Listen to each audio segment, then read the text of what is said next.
बिरहिनी ऊवी पंत सिरी, पूछे पंथी धाय। एक शब्द कहूँ पीव का, कबहू मिलोगे आए। प्रिय विद्यार्थियों, भक्त कबीर जिसने धार्मिक आडंबरों का विरोध किया, वहीं दूसरी ओर वो भक्ति के भी एक अनन्य उपासक रहे हैं, ईश्वर भक्ति के। और उनका जो भक्ति का मार्ग था वो निर्गुण भक्ति का मार्ग था और प्रेम और दास्य भाव की भक्ति वो दिखाते थे। पिछले पद्यांश में आपने इनके धार्मिक आडंबरों का विरोध और हिंदू और मुस्लिम किस प्रकार से धार्मिक आडंबर करते हैं और उसी में लिप्त हो जाते हैं, उसका विरोध किया है। तो यहाँ पर इनकी भक्ति की एक पराकाष्ठा आपको देखने को मिलेगी। तो नमस्कार, मैं आपका दोस्त डी.आर. शर्मा आज फिर आपके समक्ष उपस्थित हूँ कबीर के एक पद के साथ, बालम आओ हमारे गे हरे।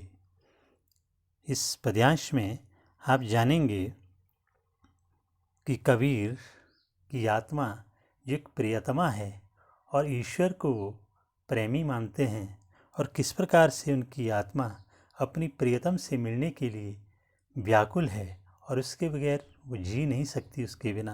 तो कुछ ऐसा ही वर्णन यहाँ पर दिया है। तो पहले हम थोड़ा सा इसका वाचन कर लेते हैं। बालम आओ हमारे गे हरे। यहाँ पर कवि आगे कहते हैं, तुम बिन दुखिया दे हरे, सब कोई कहे तुम्हारी नारी, मोकों लगत लाज रे, दिल से नहीं लगाया तब लग कैसा स्नेह रे, अन्न न भावे नींद न आवे, गृहवन धरे न धीर रे, कामिन को है वालम प्यारा, ज्यों प्यासे को नीर रे, है कोई ऐसा परोपकारी, पिबसों कहे सुनाए रे, अब तो बेहाल कबीर भयो है, बिन देखे जिया जाए रे। तो सब सर्वप्रथम इसके हम प्रसंग किस प्रकार से लिखेंगे।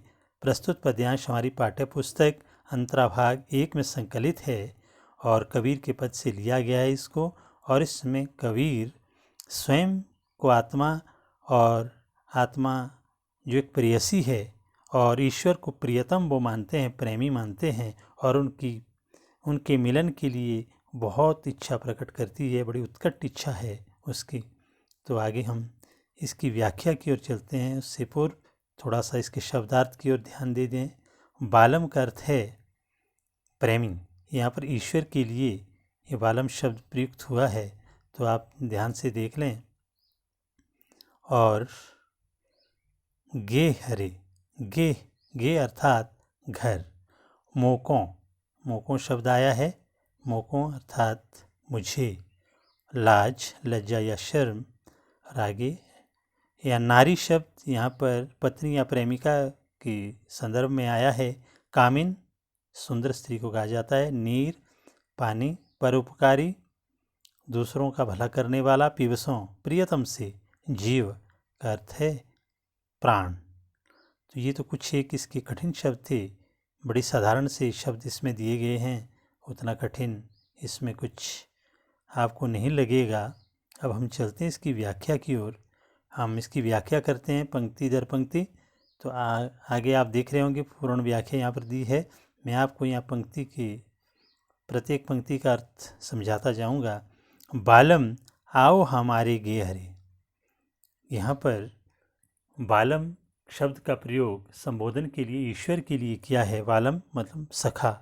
आप यहाँ विशेष ध्यान दें, यहाँ पर ईश्वर अपनी आत्मा को एक प्रियतमा के रूप में और ईश्वर को प्रेमी के रूप में, उस रिश्ते के रूप में, पति पत्नी के उस रिश्ते के रूप में यहाँ पर व्यक्त कर रहा है।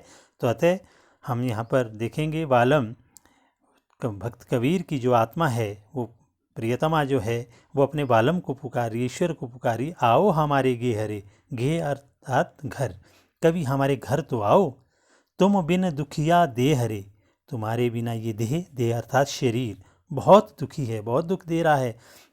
सब कोई कहे तुम्हारी नारी, मोकों लगत लाज रे। सब तो कहते हैं कि मैं तुम्हारी नारी हूँ, पत्नी हूँ। मोकों लगत लाज रे, मुझे बड़ी शर्म या लज्जा महसूस होती है। सब ये लोग कहते हैं कि मैं तुम्हारी पत्नी हूँ, इससे मुझे बड़ी लज्जा अनुभव होती है। दिल से नहीं लगाया तब लग कैसा स्नेह रे।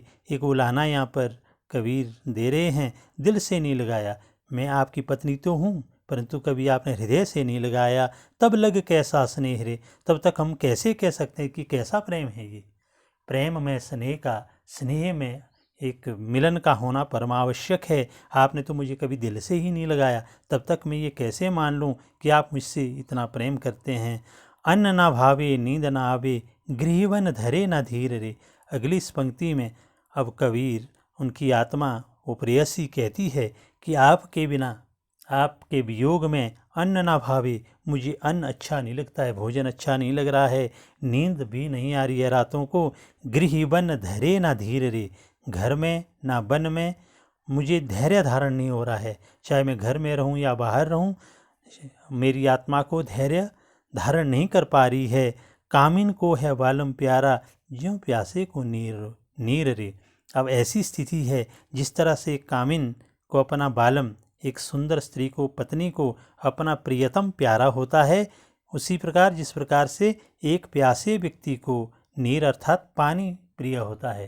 अर्थात आपका और मेरा संबंध ऐसा है, मैं आपको इस हद तक चाहती हूँ, पाने की इच्छा रखती हूँ कि जिस प्रकार एक प्यासा पानी के लिए कुछ भी कर सकता है, वो अपना पूरा यत्न लगा देता है और उससे ही उस प्यासे व्यक्ति को उस समय उस पानी से ही प्रेम होता है। ठीक उसी तरह से मुझे भी आपसे प्रेम है कोई ऐसा परोपकारी, पिबसों कहे सुनाए रे। अब कोई ऐसा, कोई परोपकारी व्यक्ति है, पिबसों कहे सुनाए रे, मेरे प्रियतम से कोई मेरा संदेश ले जाए, क्योंकि प्रियतम तो मेरे पास है नहीं। अब ऐसा कोई परोपकारी है, कोई मेरे संदेश को मेरे प्रियतम तक ले जाए और वो कहे, अब तो बेहाल कबीर भयो है, बिन देखे जिया जाए रे। अब कबीर जी कहते हैं कि मेरा हाल तो बहुत बेहाल हो चुका है और तुम्हारे मिलन के बिना मेरे जिया जाए, अर्थात मेरे प्राण निकल जाएंगे, आपके बिना मैं बिल्कुल भी नहीं रह पाऊंगी। तो यहाँ पूरी व्याख्या आपको बता दी गई है। अब आगे हम चलते हैं इसके विशेष की ओर। पूरे पद्यांश में आप देखेंगे कबीर ने स्वयं को परमात्मा की पत्नी प्रेयसी कहा है। आप पूरे वृतांत, इस पूरे वर्णन में देखेंगे, यहाँ पर कबीर अपने आप को एक प्रेमिका के रूप में अपने प्रेमी को, अपने ईश्वर को संबोधित करते हुए आपको नज़र आते हैं। ज्यों प्यासे को नीर रे। अब यहाँ पर आप देख रहे होंगे, ज्यों प्यासे को नीर में उत्प्रेक्षा अलंकार का प्रयोग हुआ है और आगे दुखिया दे और जीव जाए में अनुप्रास अलंकार, और पूरे पद्यांश में आपको वियोग श्रृंगार का वर्णन हुआ है। भाषा सहज है, सरल है और भावों के अनुसार चलती है पूरे इस पद्यांश में भाषा। अब हम आगे इसके बात कर लेते हैं थोड़ा सा काव्य सौंदर्य की। तो इसमें कुछ एक बातें हमने पीछे कह ली आपसे कि काव्य सौंदर्य, इस पद में कवि को अपने भगवान की चाह है, वह उनसे कामिन की तरह, एक पत्नी की तरह मोहब्बत करते हैं। जैसे एक पत्नी अपने पति से प्रेम करती है, जैसे एक प्यासे को जल की आवश्यकता होती है, उसी प्रकार कवि को भी अपने प्रभु की आवश्यकता है, तलाश है। जिस तरह से एक प्यासा व्यक्ति बिना पानी के मर सकता है, उसी तरह से कबीर भी ये मानते हैं कि ईश्वर प्राप्ति के बिना उनका जीवन कभी भी समाप्त हो सकता है, इसलिए वो प्रभु को पाना चाहते हैं। तो यहाँ पर पति पत्नी के रिश्ते को दर्शाया गया है एक प्रतीक के रूप में। यद्यपि फिर भी कवि क्या चाहते हैं, कबीर चाहते हैं यहाँ पर ईश्वर, आत्मा और परमात्मा के मिलन की यहाँ पर बात कर रहे हैं। सदुकड़ी भाषा का प्रयोग हुआ है। प्रतीकात्मकता पूरे पद में आपको मिलेगी ही। अनुप्रास अलंकार, उत्प्रेक्षा की हमने बात पहले ही कर ली है। तो प्रिय विद्यार्थियों, अब हम कुछ एक इनके प्रश्नों की बात कर लेते हैं। और प्रश्न इसमें पांचवा प्रश्न उस पाठ का जो हम लेंगे, तो क्योंकि 2 पद दिए थे, 4 तक के प्रश्न आप पिछले पद के थे और पांचवा प्रश्न इस पद का आ जाता है। प्रश्न है, बालम आओ हमारे गहरे में कवि किसका आह्वान कर रहा है और क्यों। अब आप भली भांति समझिए किसको पुकार रहे हैं कवि। तो कवि अपने ईश्वर को यहाँ पर याद कर रहे हैं, उनका आह्वान कर रहे हैं। और क्यों कर रहे हैं, क्यों कर रहे हैं, क्यों का जवाब सीधा सा है, क्योंकि वो ईश्वर के बिना जी नहीं सकेंगे। कबीर मानते हैं कि ईश्वर भक्ति उनके जीने का एक साधन है और उनका जन्म सफल वो तभी मानते हैं जब ईश्वर का प्रेम, उसकी सन्निकटता वो पाते हैं। इसीलिए वो बुला रहे हैं, आह्वान कर रहे हैं ईश्वर का, और उनके लिए ईश्वर की भक्ति क्यों आवश्यक है ये भी बता दिया गया है। अन्न अभावे नींद ना आवे का क्या कारण है, ऐसी स्थिति क्यों हो गई है? तो जब कोई प्रेमिका, कोई विरहिणी अपने प्रियतम के वियोग में तरसती है तो कुछ स्थिति ऐसी हो जाती है, उसे ना भोजन अच्छा लगता है, ना ही उसको नींद आती है।